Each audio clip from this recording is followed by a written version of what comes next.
Welcome to Behind the Paranormal with Paul and Ben Eno.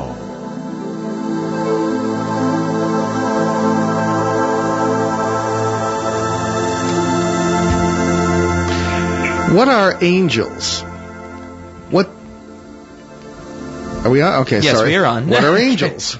Do they do what folklore tells us they do? Does each of us have a guardian angel?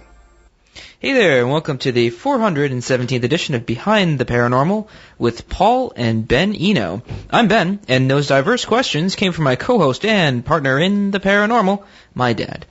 But before we introduce our guest, it's time for a weekly paranormal contest. So last week's question was, in what town in New Jersey was a Bigfoot sighting reported in November 2010?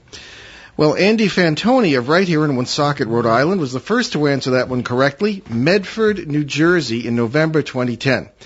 At 7 a.m. that wonderful day, two people from Pennsylvania were driving along in the vicinity, and they saw the dear old Sasquatch, I guess within 50 yards of them, they said, in the woods near a housing development. Now, New Jersey is the most densely populated state, so that's kind of an odd occurrence, but Bigfoot sightings have been reported there. And Governor Chris Christie does not count. No. So this week's question... Oh, dear. I'll take that back. That was kind of a low blow. Oh, I'm very sorry, Chris Christie, if you're listening. Yeah, so I'm this sure week's, well, you never know who listens. So this week's question is: in what town in Maine would you find the old rocking chair that seems to create hauntings whenever it is turned upside down? So get that right and win a copy of "Do You Have a Guardian Angel?" by tonight's guest. John Ronner published his first magazine article at the age of 15.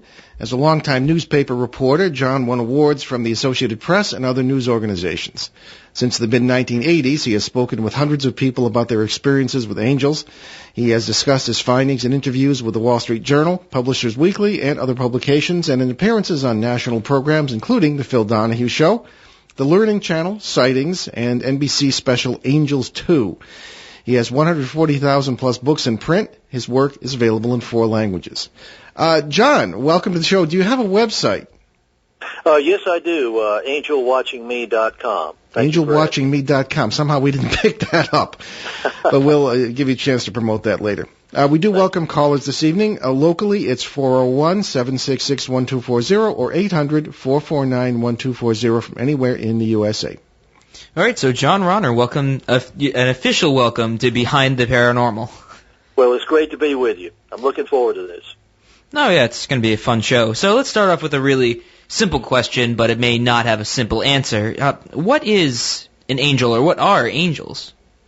Well, that's a loaded question. That's always a good one to ask because the word angel means a lot of things to different people depending on what kind of experiences they've had. There's a strict definition that comes down from medieval philosophy. The medieval philosophers in Christian Europe considered an angel to be a superior spiritual being, not a human being, but a completely different species, you might say, created at the dawn of time, before the rest of creation, and above us on the, I guess you could say, the evolutionary scale, although evolution wasn't even a concept then. So I guess you could say they considered them above us, and more powerful in terms of intellect and more powerful in terms of spiritual power, but not having certain attributes that we have, such as free will.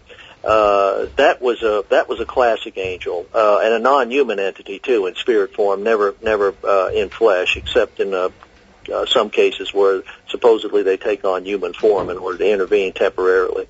So that's a strict definition, but the term's very loosely used. Some people, when they feel they have a guardian angel, they have the idea of the classic being that I just described. But others, when they use the term angel, you find out pretty quickly they're talking about departed loved ones that they think or believe continue to look after them from beyond the grave. And sometimes that contact is fleeting just for a moment, and sometimes it lasts a few months, sometimes almost an entire lifetime, different interventions. So the first thing you got to do when somebody says they have an angel is ask a few more questions to try to figure out what's happening. Interesting. That's funny. The original description, the one you mentioned as being associated with medieval Europe, was what we learned from the good nuns. But in 10 years in the seminary, I don't think the subject really ever came up very much. Well, not in class, anyway. It was bizarre to me. Well, I'm 61. When I was a young fellow, about in my 20s, in the 60s and 70s, I was teen in the 60s, and in my early 20s and 70s. By that, those of us who are old enough, we can remember what a harshly materialistic age. Philosophically speaking, I'm not talking about keeping up with the Joneses when I say materialism. I'm talking about the philosophical belief that the physical is all there is. Exactly. That the universe is a big mechanical accident, that everything has a quote-unquote logical explanation, and on and on and on. We've heard it all a million times. The young adults have not been exposed to that to such a degree, but angels were very much out of favor in the 60s and 70s, really to the point of ridicule. When I researched my first book as late as 1983, there was already some change in effect, but I was shocked at how little there was out there when I was doing the research. It's extremely difficult to get a book on the subject that was not just either a religious tract or dismissive of the subject. And, you're right. You and I are roughly the same vintage, I think, and I do remember those. But then, of course, in the 80s, when I was also doing paranormal work, angels came back into favor. Oh, they did, and things began changing all along a continuum. I think the first big break that I remember was in the early 70s when Raymond Moody came up with his classic Life After Life, chronicling the near-death experiences. Moody was not trying to be a scientist about it. He was just collecting anecdotes and trying to categorize them, and I think his contribution was that he demonstrated that the phenomenon was widespread and that it fit into categories, and that people from different walks of life and viewpoints and religions and philosophies were having essentially the same experience at a time when there was no cultural contamination. In other words, most people had never even heard of the near-death experience at that time, even though it's been around for thousands of years. So it wasn't like they were influenced by TV shows or anything. So anyway, that created quite a storm. In 1972, I was a young reporter working for a small daily in northwest Georgia. And as a matter of fact, I called Moody up, and he was gracious enough to return my call. We had a nice little interview, which appeared in the paper, I think, circa 75 or so. But things marched along, and I think interest in the paranormal and acceptance of the paranormal has been steadily picking up steam. And I think there's a reason for it, too. I don't think it's just accident or a change of fashion or whatever. In my opinion, there should be a logical reason why materialism, which reigns supreme, has suddenly been to a certain extent abandoned by the intellectual elite in the Western world. And I think one of the reasons, my pet theory, is that it comes from quantum physics. The idea that that branch of physics that deals with dimensions smaller than the atom, subatomic particles, and so on. Quantum physics has demonstrated to the scientists themselves that there is nothing down there, that our illusion of reality, what the Hindus call Maya, just completely disappears at the subatomic level. That those protons, neutrons, and electrons, they're not real tiny BBs out there just floating around that we could touch if we could just see them. They, in a sense, have no existence unless our minds or our consciousness is focused on them. In a very real sense, consciousness creates reality down there at that level, and of course that's the foundation of the whole physical universe. That's our foundation. We are composed of subatomic particles. So I think this has had a profound effect on the intellectual movers and the shakers, and I think that's one reason why when I was young, you had leadership provided, say, by Carl Sagan and Isaac Asimov, two men that I deeply respect and admire. However, they were materialists, and anyone who's ever watched Carl Sagan's movie Contact can see that the dreary materialist philosophy just permeating the whole movie. It's a fantastic movie and an excellent book, and he did a great job on it, but he had that kind of existentialist take on reality that really it's all meaningless, there's no purpose, why are we here, we just have to create meaning for ourselves, that sort of thing. There was a famous scene in that movie where Jodie Foster's character confronted the alien, and the alien said, "There's nobody there but us to comfort ourselves." And that was Sagan talking. That was the existentialist Sagan talking through his lips. Absolutely, yeah. Well, you've come to the right show, John, because we base all our work on quantum mechanics, and that's good. Because when I was in the seminary in the Well, even in the early 1970s, and the reason I was never ordained was because they didn't like my paranormal work, and out I went in 1977. And but not before I sort of become very suspicious of the classical interpretation of the paranormal, whether it be angels or ghosts or what have you.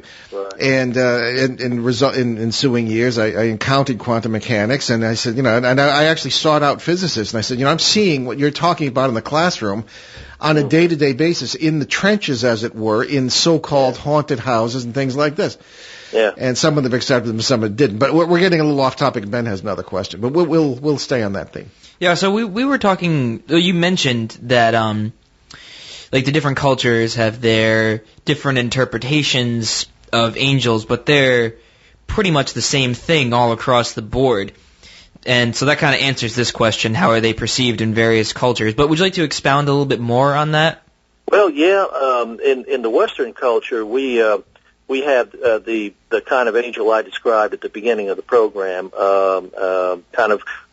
They've been traditionally thought of as like divine courtiers, surrounding the throne. And that's what angelos means. Yeah. Yeah, exactly. Messenger, right? And God has been personified as a kind of a king. So that's pretty much, the medievals imagined God and the angels in the same way as kind of like a Western monarch and his courtiers. And the angels were dispatched just like courtiers were sent on special missions, and that's pretty much the way they saw them. And you have the angel as a superior non-human being, created separately and not really having any connection with humanity other than the interactions that we have. That's pretty much a Western idea, and you have that type of angel in Judaism, you have it in Christianity, you have it in Islam, and of course that's not any surprise because the Christian and Muslim angels were built on a Jewish foundation, and then the Islam came along in the 600s AD and built itself to a certain extent on the Judaism and the Christianity that had preceded it. So all those angels in the religions of the book are pretty much the same. People of the you book. have, obviously they got different roles because the Christian and Jewish devil corresponds very roughly to the Muslim Iblis, but it's a completely different kind of situation there. Iblis is more, he's not actually mounting a rebellion against God. He was just cast out. He lost favor with the Almighty, with Allah. As you move east, though, you start seeing some differences there. In Buddhism and Hinduism, well, in Buddhism in particular, you have the bodhisattvas, which are a rough approximation of Western angels. These however, are mortals who have shaken off the broken the wheel of karma because they've attained enough religious merit that they don't have to reincarnate. Reincarnation is not forced on them because their souls have been purified to the extent that they don't have to come back for more lessons. But some of them voluntarily choose to do so and become like guardian angels, coming back to help and comfort and raise the consciousness of those of the more benighted who are left behind, and in some cases even going down to one of the various Buddhist hells to counsel and be with the suffering. And of course in Taoism you have the immortals. There's every culture in around the planet and going all the way back through history has had some kind of conception of spiritual beings that watch over them. The archaeologists have dug in ancient Sumer, one of the world's first civilizations, along with Egypt. It grew up along the Tigris and Euphrates River, circa 3000 BC, and the Sumerians invented the wheel and writing, etc. Archaeologists have found in ancient Sumerian homes votive altars for household guardian spirits. And so it's something that's been in human consciousness at least as far back as we've got records. Sure. Alrighty. So at least as we see it, there can be striking similarities between people's experiences of angels, fairies, space aliens, spirit guides, gods, and countless other examples. Is it possible that these are the same phenomena, just different cultural perceptions? Well, I think the same things are happening to human beings all over the planet and have been for thousands of years. I mean, take the being of light and near-death experience, for example. It goes by many different names. in the near-death experience, of course, most of us are familiar with it by now. You have an out-of-body experience initially, and a separation from the body, and for a short while, if it's a complete experience, the dying person sees his physical surroundings around him, and then eventually he journeys through a dark tunnel, which represents a transitional phase, to a world of light, and there, the person who is dying visits departed loved ones who have preceded him in death, usually, and this extraordinary being of light that is very much like a conception of an angel. It's clearly not human. It's not a dead person or a dead relative like the others. It's much brighter than the others. It's much wiser than the others, and has an overwhelming spiritual power and love about it that the others don't have. So it's like a flame that burns far more brightly than the embers around it. And the description of that angel can vary according to the religious background of the person, or if there is no religious background. A secular person might just call it a being of light. A Christian might think that it was Jesus, and very fact often has been called Jesus. A Jew might just call it an angel, and so on. But they're clearly talking about the same type of entity, and it appears to be a superior spiritual being. And often will spend time interacting with the dying individual, and will often show the dying individual what's called a life review of every tiny action in that person's existence on Earth up to the present moment. And in that life review, the experiencer sees not only what's going on in complete detail, but not only recalls in every detail what was going on in his or her mind and heart at the time, but also has the ability to see into the minds and the hearts of those around him or her to gauge the reaction to the kind of behavior that person has been leading. And so obviously life review can be a very life-changing experience for the perceiver, because for the first time you can see how your actions benefited or hurt or had a neutral effect on everyone around you. And furthermore, you can see the ripple effect moving on to others. So that alone is a pretty striking component of the near-death experience. But to get back to the being of light, the being of light goes by many different names, but obviously they're talking about the same type of entity. So I do think that human beings, by their nature, have the same types of experience in every culture. Although we've got different ways, different cultures will emphasize different types of experiences. But we're all going through the same thing, in my opinion. Yeah. Well, that's probably the best way you can put it. Yeah, so now we're going to go into different types of angels, I suppose, and talk about what a guardian angel is, and does everybody have one, and why? My girlfriend's a devout Catholic, and she makes jokes. She's like, oh yeah, I have a parking angel, where I need one in Boston. Yeah, we were going to the train station, and she was just like, all right, I'm going to pray to the parking angels that we get a good parking spot, and we did.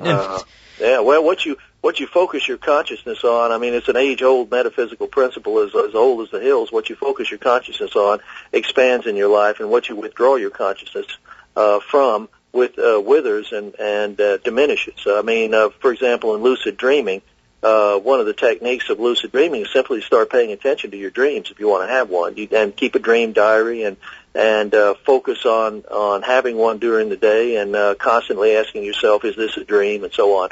So I've done the parking angel routine myself with favorable results. You'll never prove it to the skeptics, but I've had some pretty astounding results. I think that's where, it's a matter of focusing your attention on something. Go ahead. No, I know what you mean, John. I have often told the story of my own experience while in the military. We were insane enough to be doing airdrops over the St. Elias Mountains in the Yukon in the winter, and we were. I'm not going to tell you what the wind chill factor was. You'd think I was crazy.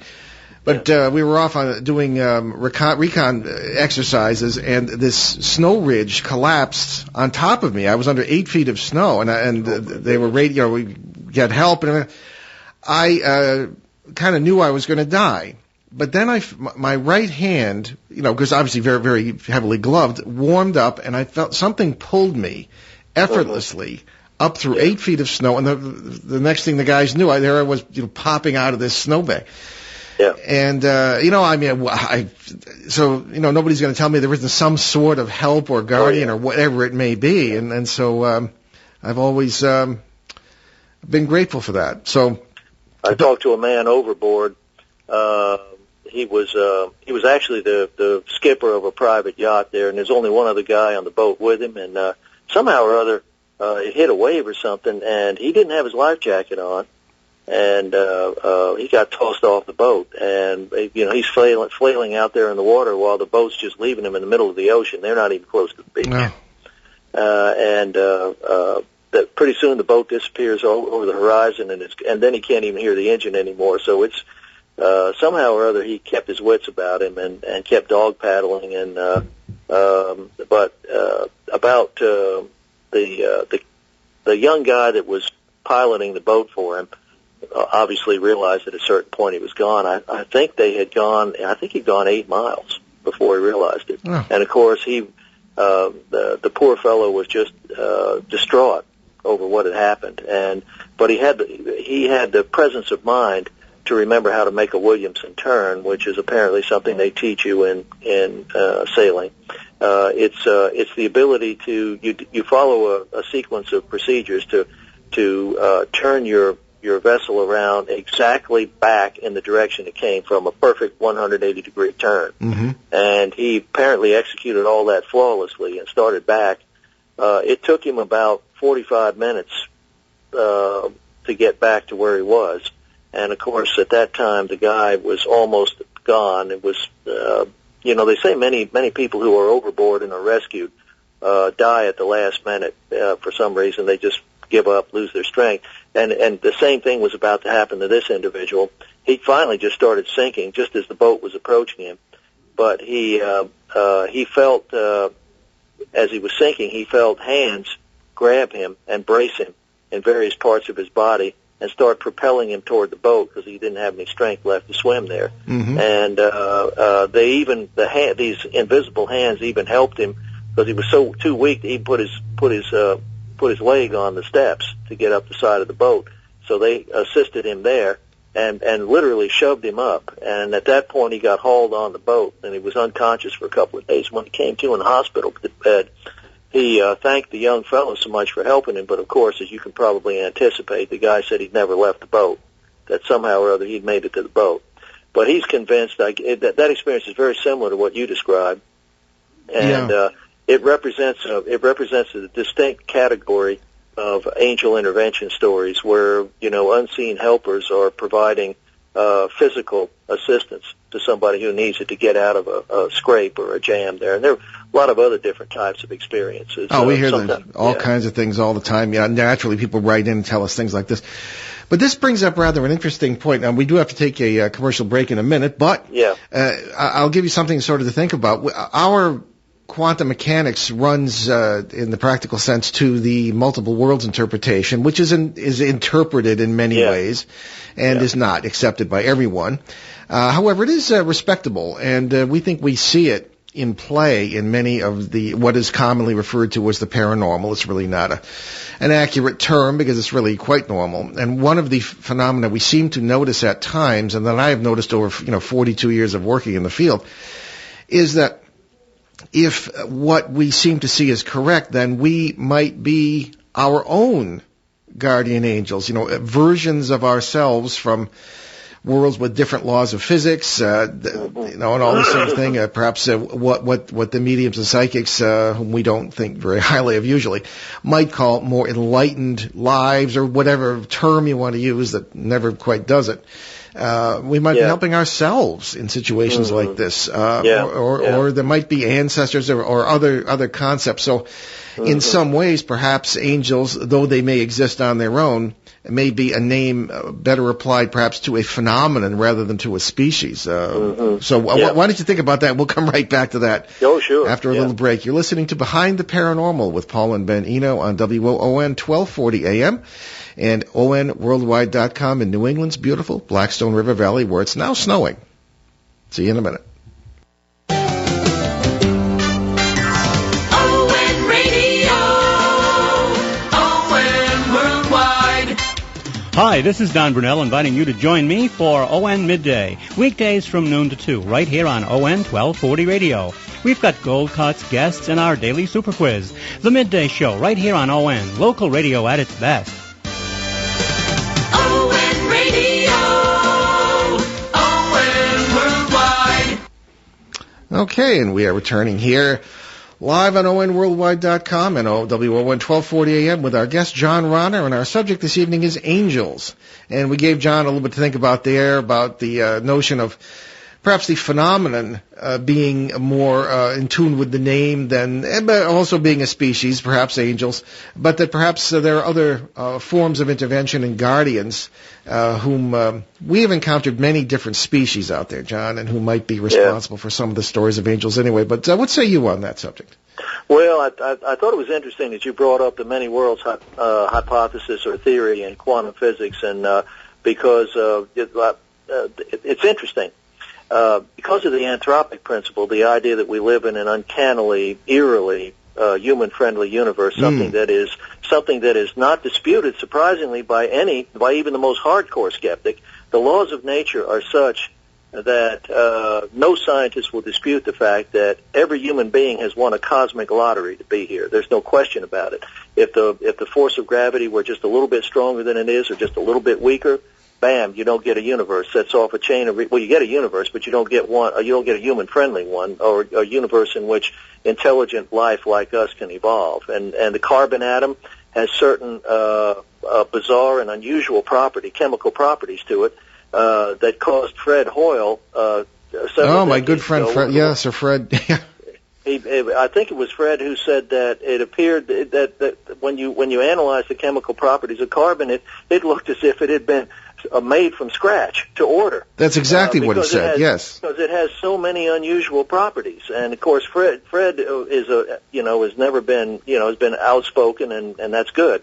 I guess where I'm going with this is there are thousands upon thousands of anthropic coincidences like this, like water freezing at 32 degrees and boiling at 212, water which is essential for life, happens to be a liquid, unusually speaking, at just the right temperatures that life needs it to be, whereas most other chemicals don't, or most other compounds don't have those attributes. And the Big Bang supposedly was just forceful enough to create the kind of universe we have. Anyway, the bottom line is nobody disputes that we live in an uncannily human-friendly universe against all odds. And the skeptics, in fact, have been scrambling to continue to believe in a random and accidental universe under these circumstances, as you can imagine. So many of them have taken refuge, have fled to the many worlds hypothesis, and now are clinging to the idea, and then maybe they're right. Who can say they're wrong? But I just think it's interesting. They're saying, okay, fine, you've got a universe that is impossible to have, virtually impossible, but we live in a much larger multiverse. There are so many alternate universes that you just happen to be living in the one where everything accidentally turned out all right. But imagine the number of universes you'd have to have a universe like we're living in right now. No, absolutely. That's absolutely. my point. But, well, I can see perhaps another show on that subject. But anyway, it's amazing, to get back to our poor angels here, it's amazing how many people take the art literally, John, and assume that angels are people with wings. Yeah, that's right. Now, That's right. But from cave art all the way up to the present, where such beings are depicted, any being that flew, supernatural or otherwise, was generally pictured with wings. Now, this, of course, might bring up the whole alien thing, allegedly. Anyway, so it has always struck me as a little odd that in scriptural references, at least outside the book of Revelation, as best I can remember, in the Hebrew Bible, the New Testament, and the Quran, angels seem to just appear, not swoop down, as I say, other than in the book of Revelation. Well, they don't right. fly in and land. So why are they usually pictured with wings, I wonder? Well, first of all, it's worth noting that originally the ancient Christian artists depicted angels without wings. They didn't have wings initially in the 300s and 200s A.D. That was a convention that was later added that became popular and spread. And the question is, why did that happen? Well, the conventional explanation that I ran across when I was researching the books was that, artists are always looking for visual symbols to convey an idea that's difficult to convey visually. And the wings were a good symbol for the fact that a spiritual being can move literally with the speed of thought, because they operate in a kind of a mental or imaginary world similar to your imagination of, you and I, we can go from, you can go from your studio to the edge of the universe in your mind, and we often do. And so that's right. So the wings were just an artistic convention to symbolize that instantaneous travel of a spiritual being. And in fact, people who've had near-death experiences have reported that they could move instantaneously from one place to another. But that really, to move was to think. They were identical. If you thought of a place, you were there. If you didn't think of it, you were not there, and so on. So and all the other accoutrements that we're so used to when it comes to angels, the harps, the halos, and so on, they all have a similar origin. The harps were artistic symbols of the unearthly, beautiful music that people often report hearing in various transcendental experiences. The so-called music of the spheres that Pythagoras wrote about in 500 B.C. The halos are an attempt to represent the spiritual body, perhaps the astral form or the spiritual body of an angel, and also the spiritual body of human beings, and that a psychic person may be able to see beyond the contours of the physical form. Sort of the bioelectric field. That's right, exactly. Yeah. That's what I was groping for. Yes, and of course it's been a long-held mystical belief that highly spiritual persons, highly evolved persons, have brighter auras than those less developed. And in fact, the aura often shines brightest around the head, and so that's why you have the stylized little ring halo, or perhaps a golden, two-dimensional golden disc behind the head of a Byzantine saint. All of this goes back to artists trying to symbolize various metaphysical ideas relating to angels, and so that's where it comes from. Well, it certainly makes sense. Of course, nothing is what it appears to be, especially in the paranormal. So let's go a little deeper, John. We feel that the origins of both religion and science can be found in what is commonly called the paranormal. Or had the unexplained never presented itself to our remote ancestors, science might never have developed in an attempt to answer the questions that were raised. And had the same ancestors never encountered what they considered supernatural beings, the shaman might never have developed, and with it, religion. Could angels, or at least what we think of as angels, be at least partially responsible for all that? I think angels, like all metaphysical phenomena, beg questions, like you were saying a moment ago, and questions that beg to be answered often are answered, or at least people are moving toward getting an answer to them. So I do agree wholeheartedly that it is the unknown that causes us. What was the poem? The poet that said, "All but a man's reach should exceed his grasp." Was it Browning? Or what's a heaven for? In other words, we have a natural tendency as human beings to reach out toward things and try to grasp them if we can, and we want to answer questions. So I think the paranormal definitely has a part in that, for sure. Okay. Alrighty, so let's flip the coin here, as it were. So in common belief, angels are not all good. I mean, you have the tales of fallen angels and demons like that. And in our own work, we have often encountered what we call parasites, interdimensional beings that feed on human energy, among other things. Yeah. But because modern people don't understand the multiverse, or most people don't, we see things from our own limited view. We think that these beings are demons. So what's your view on the whole fallen angels thing? Well, again, there's obviously, we have let me see, a good starting point for this would be the fact that the universe has been in steadily evolving for 14 billion years, and metaphysical people have been saying for at least 5,000 years in all cultures that evil really is a matter of ignorance of the light. It's more like the shadow that you cast. It doesn't have any substance of its own. It appears to be something moving around behind you, but really what it is light that has been blocked. And as my take on human evolution is that evolution in general is that the universe is constantly moving toward more light and greater understanding. But to keep its balance, as Emerson might say, to keep its balance as the light grows brighter and wider, the shadows narrow and become darker. So whether or not malevolent spiritual beings exist that are the counterparts of the angels of light is something that hasn't been settled. I do know that near-death experiencers, for example, have on their way toward the light going through the tunnel have reported seeing numberless trapped or earthbound spirits that are unable to ascend or move toward the world of light for various reasons, addictions and whatnot. So some of that is reported. I do believe I think it would be logical to assume that if angels of light exist, there may be malevolent beings as well that act as their counterparts. Well, this might and certainly the writers of the New Testament felt that they struck a cautionary note and talked about discerning the spirits. That was their concept, which is the idea that not every message that comes from the other side may necessarily benefit you, and you need to be able to discriminate between something that's happening to you that's helping you and moving you forward and something that may be causing you problems.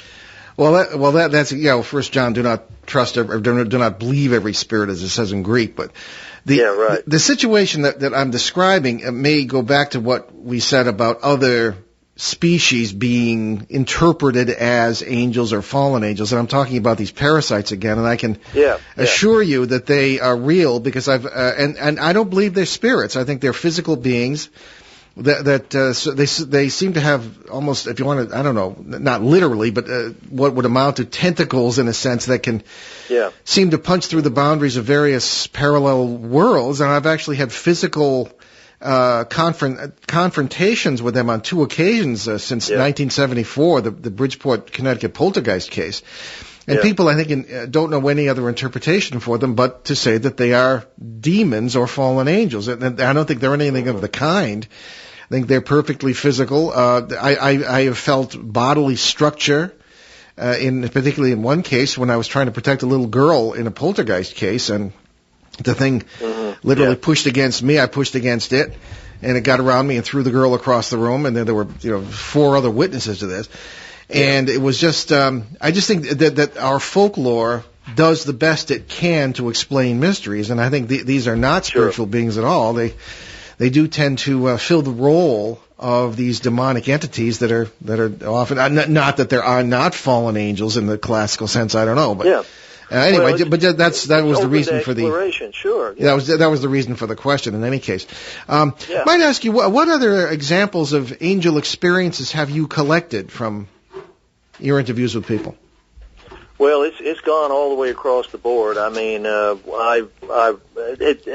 different types of angel experiences can, I'd say, range from the angel appearing as a mortal in order to rescue individuals. I call that one the mysterious stranger. It's very similar to the TV series Highway to Heaven, in which Michael Landon, used to appear as an ordinary human being, and he would intervene. Oh, I remember that. Intervene to benefit people. He kind of dressed casually, looked like a human, and was sort of reluctant to actually use any supernatural powers. It happened occasionally, but mostly he liked to just facilitate people working out their own problems.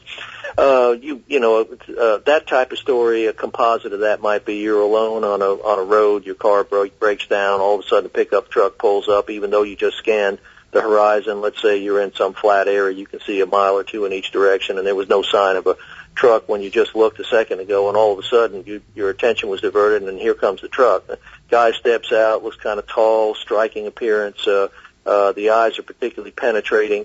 I'm just throwing everything into this story that usually appears in piecemeal in one story or another. And then he goes around to the front of the car, lifts the hood. You're just kind of watching all this stuff in a dreamlike haze, you might say, without questioning the logic of any of it.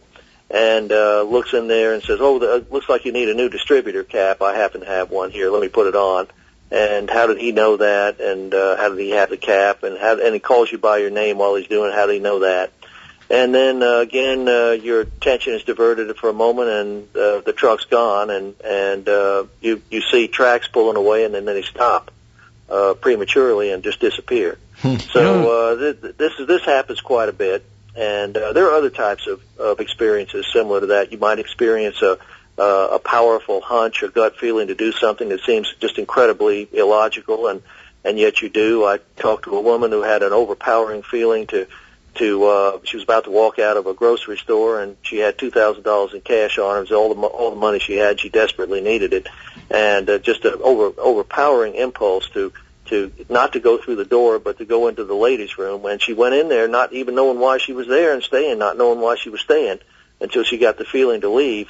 And when she walked back through the door, there was pandemonium in the grocery store. And a robber had just come through that door that she had abandoned just as she went into the ladies' room, and she was convinced that he would have taken her purse, which had all that money in it. So that's another type of category. And then you've got some people hear voices that appear to them or reach out to them at critical moments. I've talked to two women who were trapped in a large house in South Florida when Hurricane Andrew came some years back, and they had a night of terror as the hurricane bombarded the house and rattled it and very nearly completely destroyed it. And in the middle of all the hubbub, the voice gave them directions periodically throughout the night. Initially, it told them to abandon a certain part of the house before that part blew up, and told them to take refuge behind a piano, which they did. And then, as the ruckus increased, it finally the voice and debris was flying, deadly debris was flying around all over the room. The voice told one of them, "Put your hand out." And of course, she thought that was totally insane because everything was flying everywhere beyond that piano, but she couldn't resist it. And as soon as she stuck her hand out, a tall atrium of glass exploded, and because of the lack of pressure outside of it, and I'm sorry, excuse me, sorry, back up.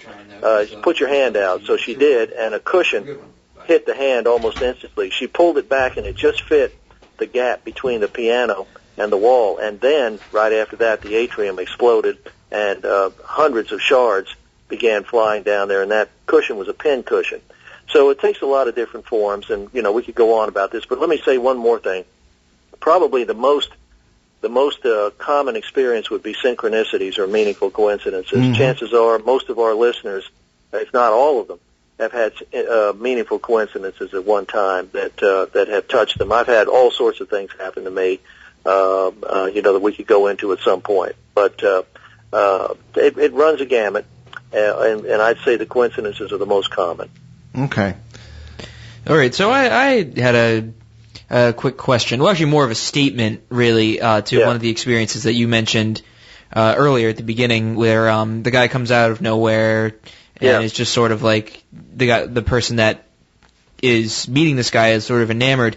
That sort of goes along the lines of what we've heard, like stories of Men in Black, where these people meet these Men in Black and they're just sort of enamored and just sort of do whatever they say. It's weird. That's right. Well, I'm glad you brought that up, Ben. That's important because you helped me remember a critical point of that whole story, which I'm sure corresponds to what you were saying, and that is during this experience, your critical faculties are suspended, much as they are in a dream. All kinds of things happen in a dream that are completely illogical, but you never question it until the dream's over. And so it is with this experience with the mysterious stranger. Not until the mysterious stranger is gone is your head filled with all of these questions that you should have asked, like, how did you know my name? How did you just happen to have a distributor cap? Where did you come from? Etc. Yeah, something like that. And then you're ready with all the questions, but he's gone. It's too late. Absolutely. John, I wanted to give you a chance before we run out of time to talk about your book and your website, and just go for it. Well, I appreciate that. The website is called angelwatchingme.com.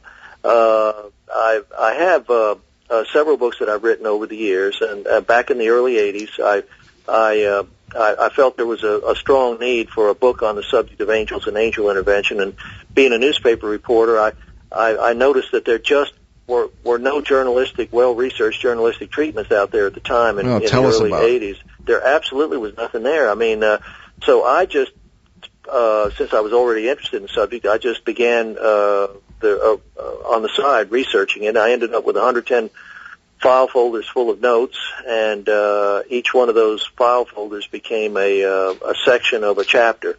I crammed all that down into about 185 pages, and that became the first book, Do You Have a Guardian Angel? And the title was a question because I didn't want to make any statements. Too many of the books I'd gone through were trying to convert you to one thing or another, or just make bald statements. And I thought, well, I want to get away from that.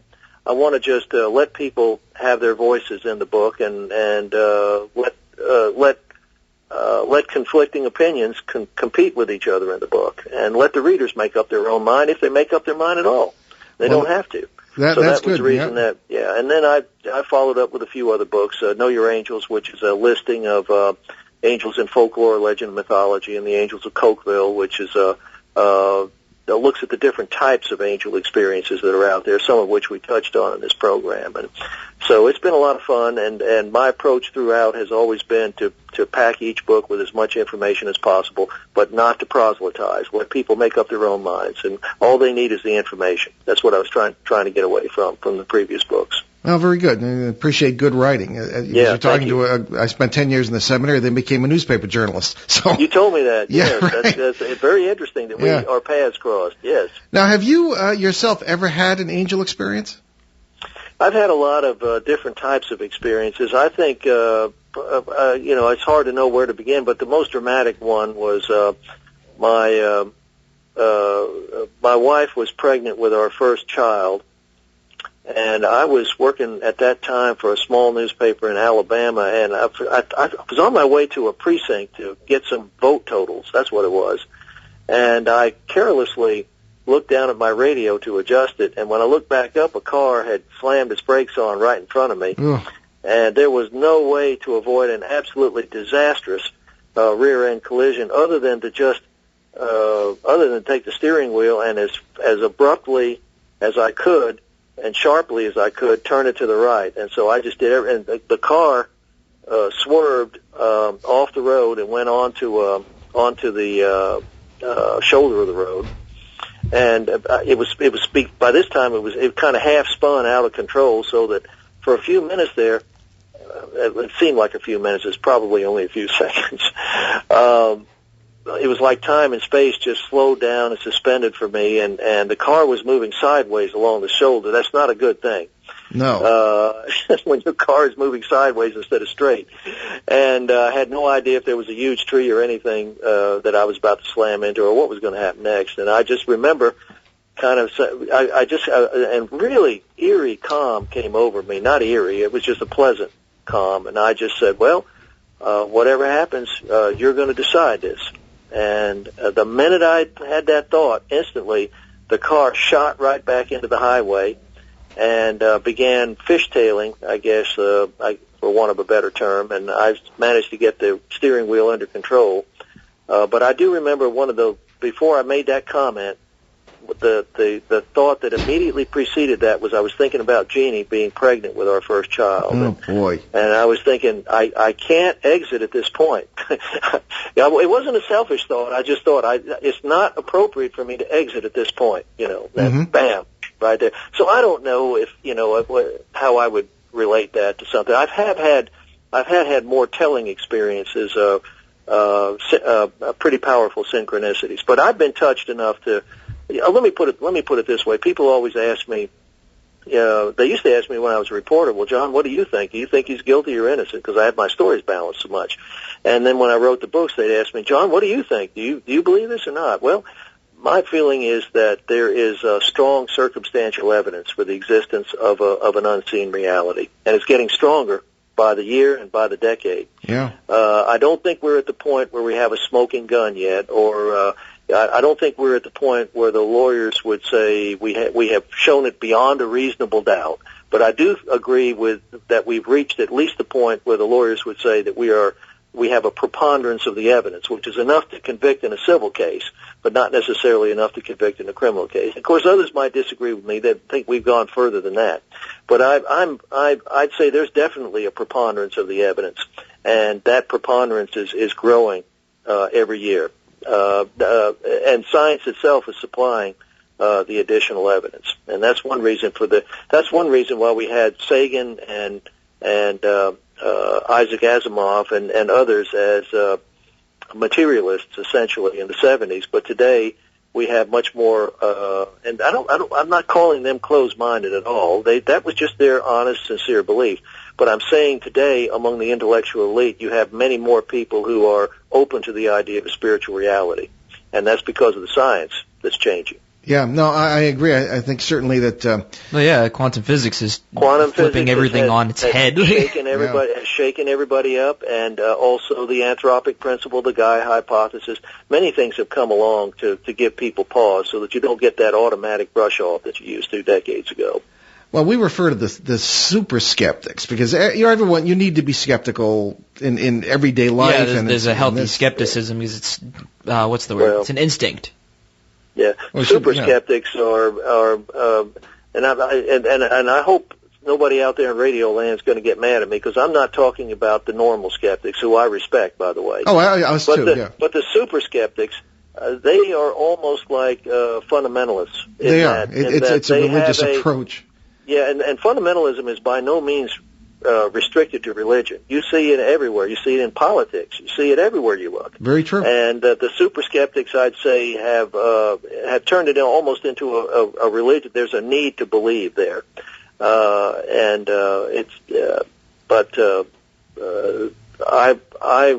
actually welcome the healthy skeptics and hope that they think we're healthy too.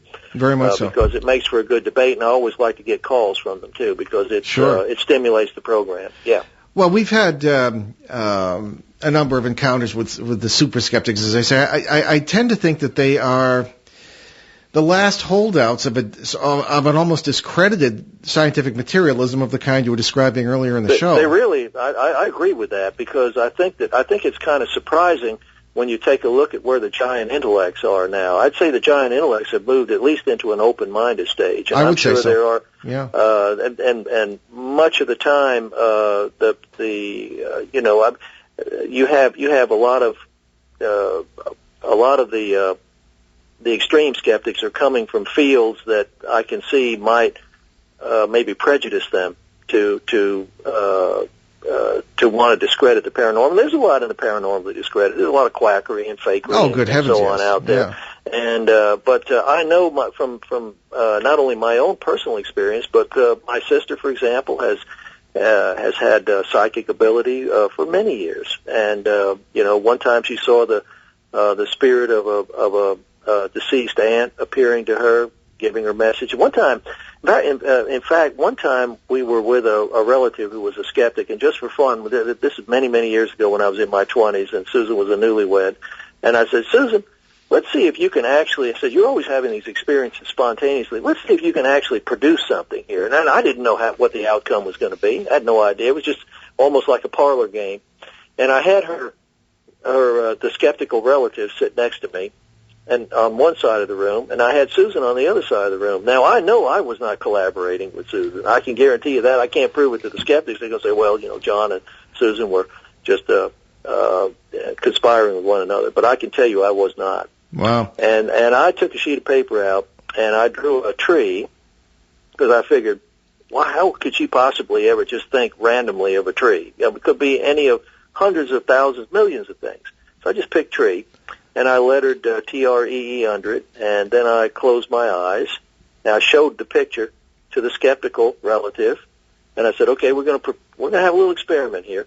So I closed my eyes, and I started meditating on the image and also saying it at the same time with my mind's voice.